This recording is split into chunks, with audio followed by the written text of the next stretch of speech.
So we'll see with multi-thread. So when we talk about multi-threading, so till now, right, whatever sequential program we have written, right, whatever programs you have seen, right, you have seen that every line of statement execution, right, is purely synchronous, right? So when we talk about synchronous execution, which means each and every statement will be executed step by step, right? So let's say here, for example, I'm saying, if you take an example of this current program itself, right, there are 4 different statements you have, right, and each statement will be executed, right, sequentially. So first statement will be executed, second and third and fourth, right? It will not skip any statement unless we have any conditions written, or it will any loops written, or kind of.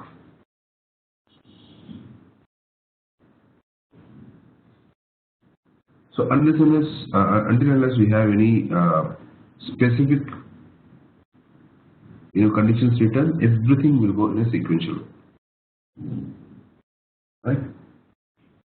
So in this situation, if you take any applications, like for example, take an example of WebEx itself, right? The one application which we are using. See, when the class is going on, right, you can see my screen. As soon as I'm writing something, you can see what exactly I'm highlighting or what exactly I'm writing and all, right? Parallelly, you can hear my voice, right? Parallelly, recording is happening, right? So you can see that there are multiple things which are going in asynchronous mode, right? As soon as I'm highlighting something and I am actually talking to you, right? So when we are actually highlighting something, when I am speaking out, which means you should be able to see both at a same point of time, right? There should not be any lag over there, right? So when we say that there should not be any lag, definitely we are actually talking about asynchronous mode of execution here, right? So in this context, let us understand few, even before going to what exactly is threading and all, right? In a computer world, generally, let's understand 3 different terminology we always use. One, multitasking; another, multiprocessing; and then you have multithreading. So what is the difference between all these 3, or is there any similarity, right, between these 3, or are all these same, right? So what is your understanding, guys, on this? When we say multitasking, multiprocessing and multithreading, right, generally, so what exactly is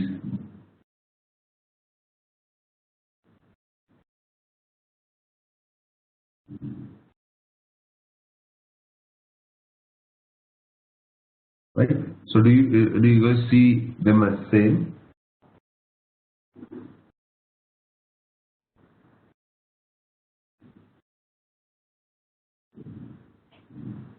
Fine.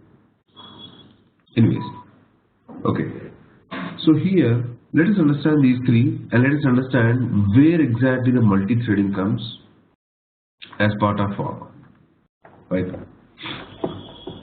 So let us start with multitasking. See, when we are talking about multitasking, right? So previously, right, when actual computer generation started, everything was like almost single tasking, right? So when we talk about single tasking, so let me open up PPT. Okay. Now, so let's draw a let me draw a simple graph how single tasking used to work, and then we'll see how we actually made multitasking, right? So here, when we talk about single tasking, right, it always depends on how much time it took, right, to process, right, and time at processing at where you're actually taking up. So now here, let's say a developer started coding for around 20 minutes, for example. I mean, for 20 minutes, right, he just wrote a couple of lines of code, right, and he's ready to kind of execute, right? So as you can see here, till this 20 minutes, he can do nothing. He can just write, because it's a single tasking machine. Just write program. And as soon as it is done, when he runs the program, right, you can see that when you are writing any program for 20 minutes, and if you run it or execute it or build it, right, the build or execution, let's say, happens in just a second. It will not even take a second, definitely it will not even take even microseconds to finish the execution. If you're writing any code for 20 minutes, I mean, for example, see, even if you write very bulk data where if you are taking multiple loops in infinite loops and breaking the loops and getting the huge data, maybe that may happen.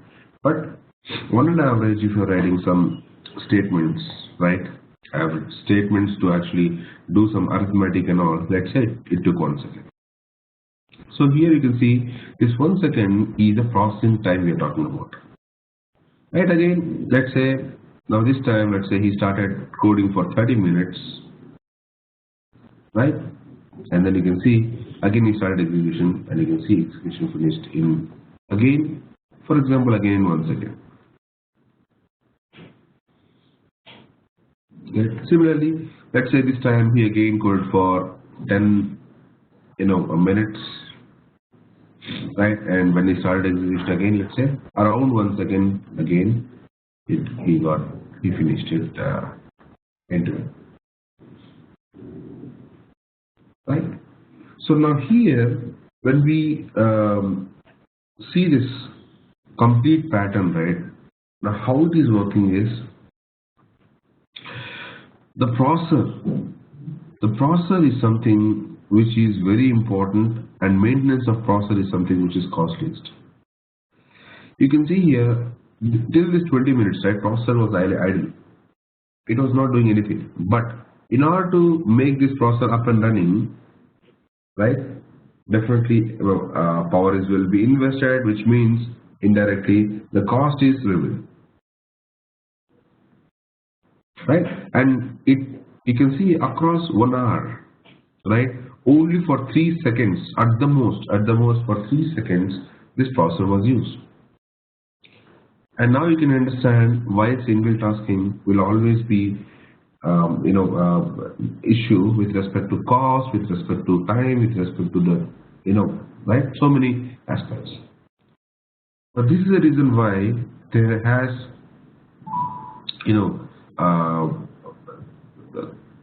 introduction of multitasking happened, right? And when the multitasking comes into picture, your processing usage, the way or the more processing usage completely changed. Now this was something which was a single tasking mode. Now let me show you, right, multitasking which is in the current world.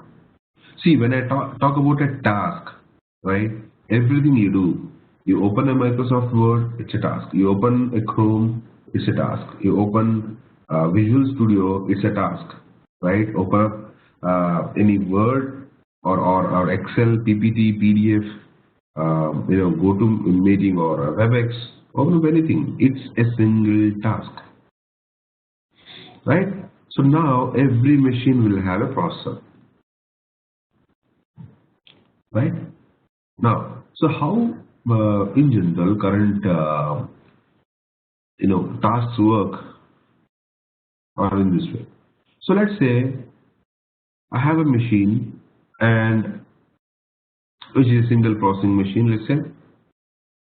And what I did, I opened Microsoft Word to do something. Immediately after that, let's say I opened Excel, right?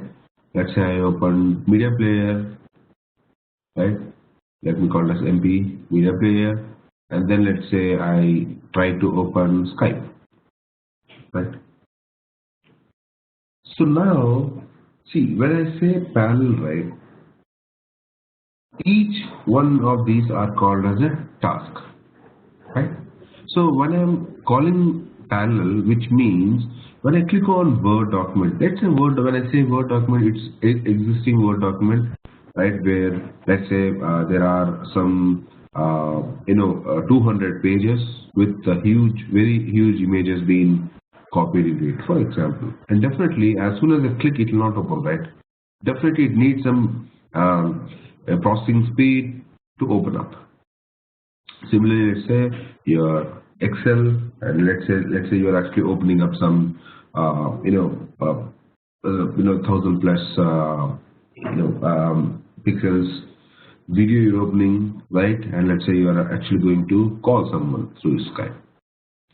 Now, as soon as these tasks are open, right, definitely they need some processing speed. Now, based on the based on number of tasks, immediately what processor will do is it will actually split its time, or rather you can say share its time. Like let's say here, now how many tasks it has to actually handle? 4. So what it will do, it will share processing time as this. So let's say there are 4. So it will spend 1/4 of time here, 1/4 of time here, 1/4 of time on this, 1/4 of time. Let's say for example processing speed is 1 second, right? It normally take to actually finish the task, let's say. So here in this situation what it will spend, let's say, equal a quarter of time across all tasks. So now let's see how it works. Now when Word starts, okay, now we know that there cannot be there can be at least microsecond difference between one task. You click on a mouse and immediately open up something kind of, right? So here when a Word opens here, immediately processor will start working, and you can see when it starts working in background, this sharing will happen anyways because your task can open parallel.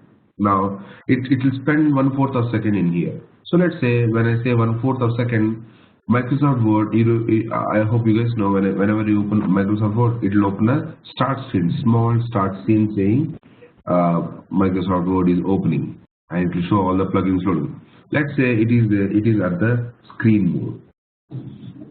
Once 1/4 second is done, it will stop working on this, and it will immediately move to Excel, which means whatever state, let's say at the open state it was there, which we normally call it as a splash screen, right? If this was at a splash screen, it will stop, it will save that point where it was opening. It will go to Excel. Again, it will spend 1/4 of time here. Again, let's say if it is opening at splash screen, okay, let it take time, and immediately it will stop, it will go. See, when I say stop, right, there will not be anything going on in this Word or this Excel. It stop it. It's like a freeze state. Again, it will go to Media Player, and again it will go to Skype. So now, at first iteration, let's say no task got completely started. Now what it will do, it will again go back to Word, again spend 1/4, and it will resume from the point where it stopped, right? Again it will spend 1/4 time wherever it is running. It will save that point and stop, again go back to Excel, again to Media Player, again to Skype, and again it will iterate. So let's say in third iteration it opened Excel, right? Excel was completely opened, and this task is done, kind of. Sorry, excuse me. So immediately what it will do, it will even up again all the times. So 1/3 here, 1/3 here, 1/3 here, kind of, right? because one task is done. Now there are 3 active tasks, right? So now it'll again do up the same stuff, which is it'll work again on media player, go to Skype, again come back to Word. So let's say this time media player opened up. Now it will spend half of the time here, half of the time here, right? To Skype and Word, and it will be open up. Let's say immediately if any other task comes up, for example, like let's say PDF, right? Then again, yes, it has to work here, so it will again share to 1/3, 1/3. Now this time let's say Skype completed, it will work only on PDF and Word. Let's say this time Word completed, it will spend complete time of PDF. Let's say it completed. So in this way, your processor will work in iteration mode. This iteration mode is called as your round robin. Now this is the place where the actual word round robin got introduced. Right? Everything goes in a round robin way. Right, based on the time allocated, it will go in a round robin way, and this iteration will always continue till all the tasks are up and running. And maybe let's say this task, right, even after opening up, you're typing on this or doing some stuff, which means it has to spend continuous time. It can also happen, right? So this is how our tasks are open based on a processing speed. Now that's why you can see that when you're opening up multiple things, right, and if it is taking time, which means your processing speed may be low. So when I talk about processing, it also includes the RAM virtual memory provided also, right? Because without virtual memory, even processor cannot do anything. But they are like anyways the hardware things and all. That's fine. You don't have to worry about it. So this is how it actually does work. Right, so where you can see, so as soon as right these tasks are opened up, right, now again your processor will be available for next process. So this is called as your multitasking, right, where each task takes equal time from processor to process. Now in this situation, let's say you have multiple processors, like let's say you have processor 1, I can have multiple core processors, processor 2, let's say for example processor 3. Then what will happen? Now similarly, let's say I have again 1, 2, 3, 4, 5 tasks. Now again, what will happen as soon as we have tasks open up and you have multiple processors? What it will do? It will actually share the timing. Each processor will share the timing for sure, but how it will start? First task will be loaded to first processor, second task to second, third to third. Immediately again, what will happen? Next task, which is open again, will be allocated to the first task, first processor as such, where you can see that the time spent by this now will be half here and half there. Now this processor 2 was 1 second, and again let's say processor 3 was 1 second. Now immediately when you have one more task, now it will go to second. As soon as it goes to second, again it will spend half a second here, half a second here. Now one more task comes, again to third. One more task comes, again to first. Now here again you can see that even processors are disciplined, right, or definitely they are disciplined in arrangement of tasks, and definitely you can see that before when I had 4 tasks, right, you can see there is one processor it was taking so much of time, but now you can see all these 4 tasks, right, are not loaded in one. Only just 2 tasks among them, among these 6 or 7 tasks are loaded. So that's why if you have multiple processors, right, or high gigahertz processing, then your tasks will be executed faster. This is called as your multiprocessing.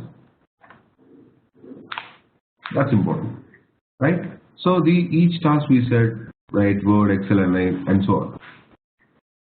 Now in the current situation itself, let's take one task now. So now we understand what is multitasking and multiprocessing.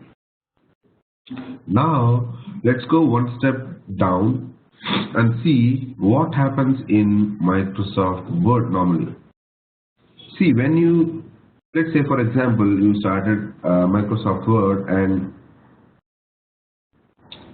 see, when we talk about Microsoft Word, uh, what is the functionality which you look for? I mean, you you basically look to be working in Word on a highest mode generally, right? So highest expectation from Word, right, will always be allow user to type. Simple, right? So remaining things are fine because type when you are opening a Word, which means you want to type and do some stuff and save. That's a very basic requirement we all have when we talk about some Word, right? So now here when we are talking about typing, right? Typing. Parallelly, when you're typing, it will do spell check, right? But it may do spell check once you type a word and give a pause. Immediately the spell check will start. Immediately your grammar will check will start. And then your auto save will be going on. Right? And background updates, let's say for example, will be checked. Right? And if you're highlighting something, your highlighter will work. Right? Your font, right? When you're typing, your font, right? Whatever font you have selected, right? The same font will be maintained for further same font, same color, same whatever DG color or faux color you have used, everything will be maintained. So you can see here, see our basic concept is to get typing work done, and then that's it. But here, as we're getting these many features, that's why we always go forward, right? Now here you can see when I say Word, it's one single task, and one single task will always be taking some processing speed, right? If you open up a task manager, right, in Windows, you'll always see each task and some memory being like CPU memory being assigned so that it can run, right? But internal task, there can be any number of things going on. Like here in Word, when I open Word, it can be typing, spell check, grammar, or any number of things going on. It doesn't matter because end of the day, in order to run this task, how much memory it is needed will be allocated. Simple as that, right? So I was talking about each specific stuff here. Now, so when we talk about specific things, now these are same as if you take the same example of WebEx, which we are using now, right? So what is important here? Important here is, let's say, screen share, right, and audio, for example. So with this, right, parallelly, if recording is happening, right, if I'm able to give you access to my screen, right, so that we can actually edit my screen, right, and so on. You can see that there are these many stuff which are happening in parallel in one single task. Again this is a task. Again this is a task. So internal to these tasks, what is happening? There are multiple things which are going in parallel. Now these are called as your multi-threads. Each thing, typing is a single thread, spell check is a single, grammar is separate thread, your save is separate thread, your WebEx share separate thread, audio capture and broadcast separate thread, recording separate thread, right? You can see these are separate threads which always run in asynchronous mode, right? While sharing, audio will be broadcasted, recording will be going on, right? So three things happening at a time. which is called as a multi-threading. Now you understand multi-threading, which is threads can be created only within tasks, right? Which means we should never ever say multitask is same as multi-threading. And multitasking can be expedited when you have a multiprocessing. So your multiprocessing will help you to your multitasking, right, to expedite the execution time. And multitask can contain multiple threads. That's the relation you have between your your multitasking, multiprocessing, and multithreading. So you can see here in your in general in your task managers, right? For example, let's say this is a WebEx going on, and you can see that, right, this much of memory is being loaded. When I say okay, 47 MB of memory is being consumed, which means in this 47, let's say there are three things which you are doing now. One, you are able to hear my voice. Second, you are able to see my screen continuously without any delay. And three, recording is going on, right? So all these three are threads which are running on WebEx, and for all these three, whatever memory is required is allocated here. So we won't be able to see thread level allocations and all.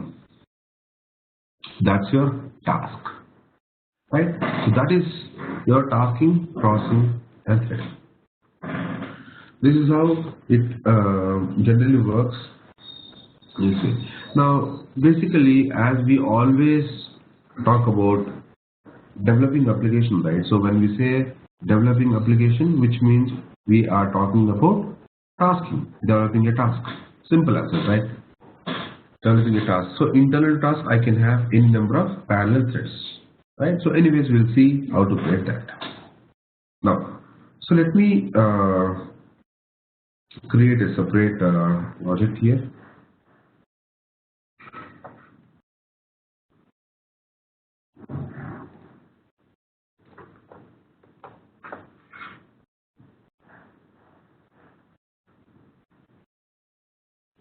So let me directly then say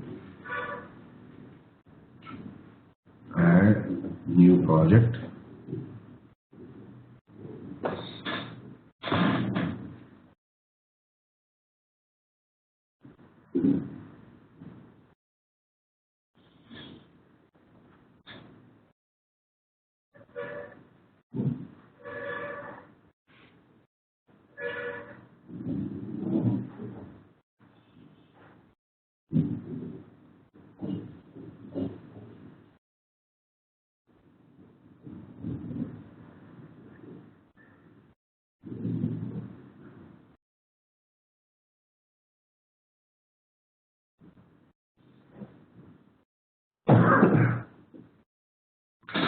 Second, guys. Okay, so let me call it as, let's say, multi-threading sample.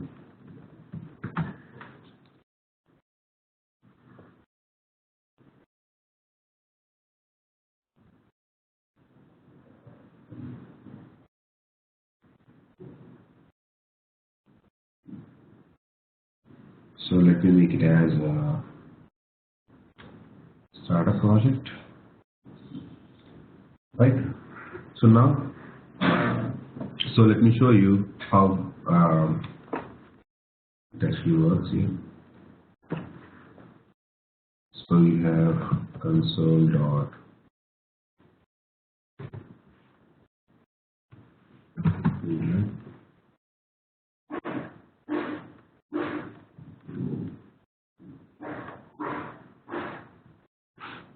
so now, so here what we'll do, let's create a simple for loop. Let's say for loop here of, let's say, iteration 20, right? And let's say I'm going to play console dot write line of main, right? Yes, right. Now why I'm writing main thread is, see, when we say some, you know, some task is running, and we can use the task for typing. Let's say for when we talk about Microsoft Word, we said, let's say Microsoft Word is providing only typing, right? Then even the typing is a thread. Without thread, you can do you will be able to do nothing, right? Which means till now, whatever programs you have written, whatever programs we have executed and all, right? Which means by default, right, right, framework would have already created a separate thread which is called as a main thread, right? Whenever we create or run any application, by default it will first create a separate thread, or we normally call it as execution path, right? It will create a separate execution path for us, right? And then it will actually start the process through that path, right? Now when I run this program now, which means it is creating a separate execution path, and then in that path it will take up each step here synchronously, right? So when I run this program, you can see everything will run step by step, and it will print multi-thread from 0 to 19, kind of. That is the expected output we know here, right? Which is here, minus 0 to 19. Let me just increase some here, right? That's it. Now let's say, for example, let me go one step ahead. Let's say I've created one method, like let's say static, for example, void. Let's say I'm taking method as met1, for example, method 1. So here again I have a simple for loop which will run for, let's say, 20 iterations, right? So here, let's say I'm gonna print my console dot write line of, let's say, met1, right?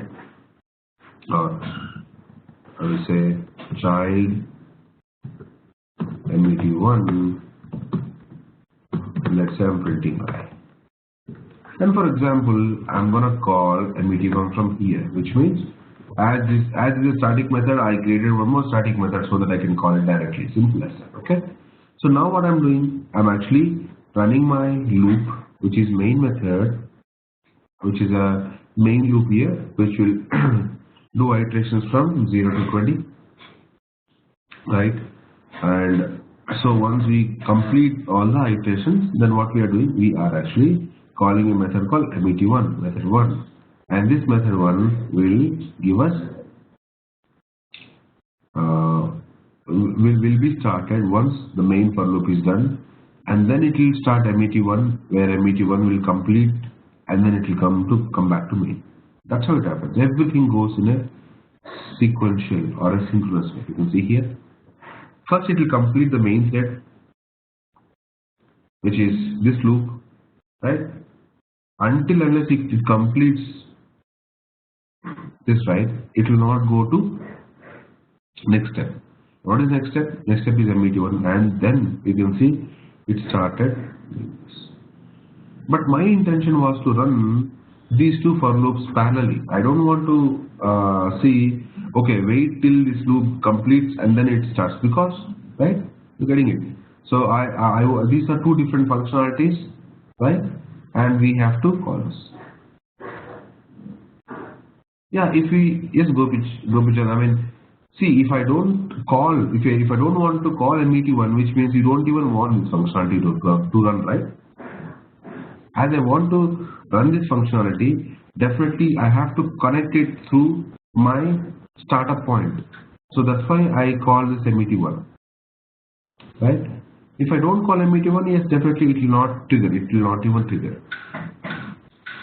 But I want to make it trigger, and also I want to make it run parallel. That's my task which I want, right? Now in this situation, let's understand what is the life cycle of thread. Very important step we have. The life cycle of a thread. Now, life cycle of a thread always starts with something called a ready state. So ready state is like when you're running or when you have some thread object created, right? Your ready state will be triggered.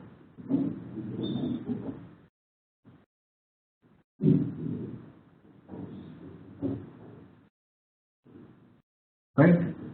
So from ready state, when you start the thread,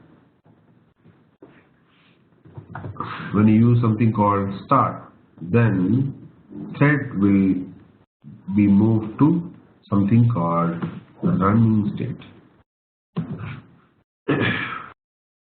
The main state where the thread will start running.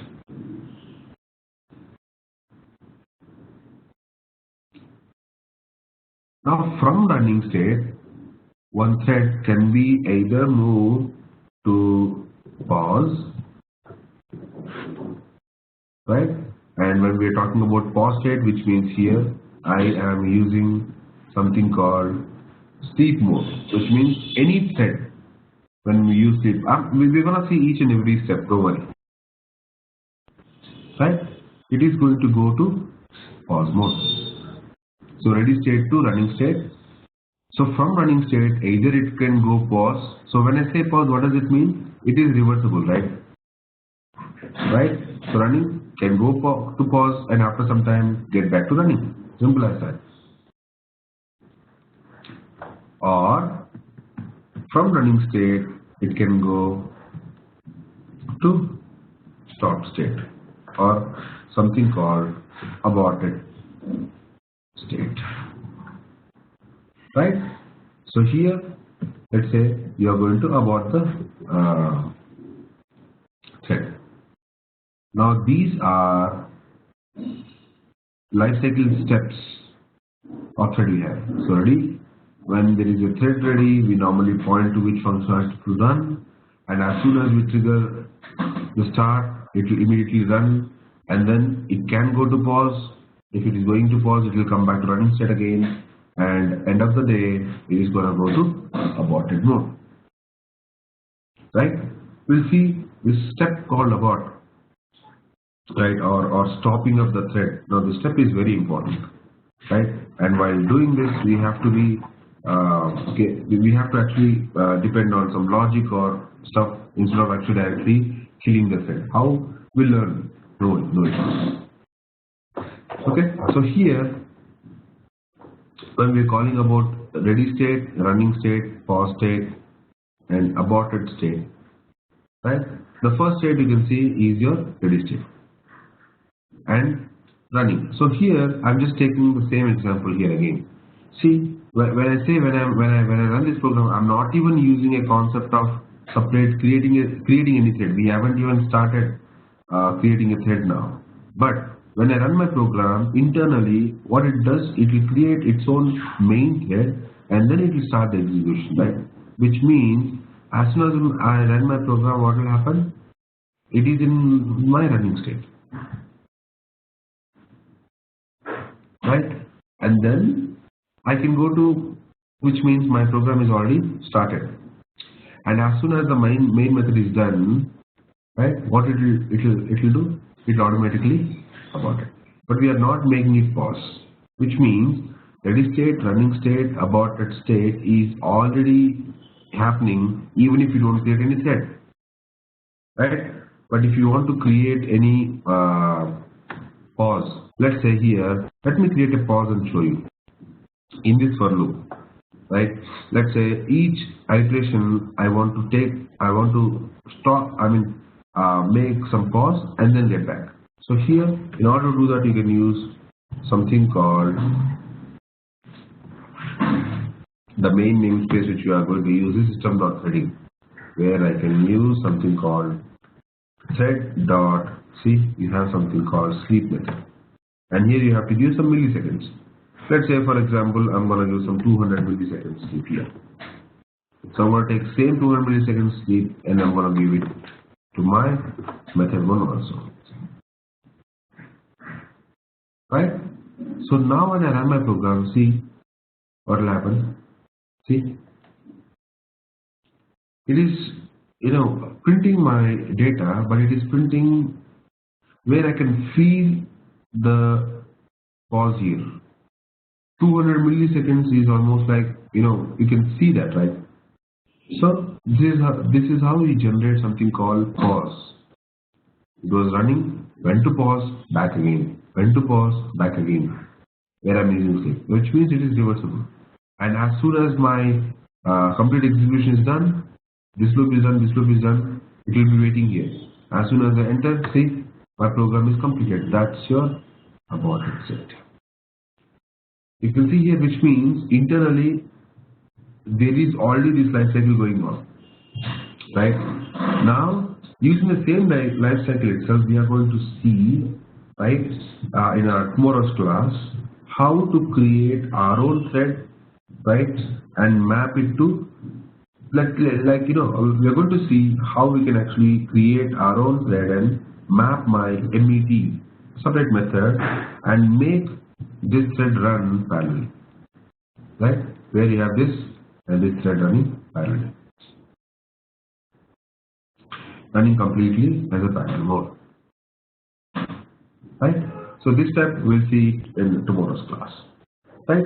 So where anyways we have now some understanding on differences between where exactly multi-thread comes. Now it's all about creating a thread. We'll see how to create a thread. We'll understand what is mutex, right? We'll understand how to use a priority of threads, right? How to set name of a threading, how to create multiple threads, multiple threads kind of, right, and how to solve the deadlock situation, right? We'll see it tomorrow, and we'll actually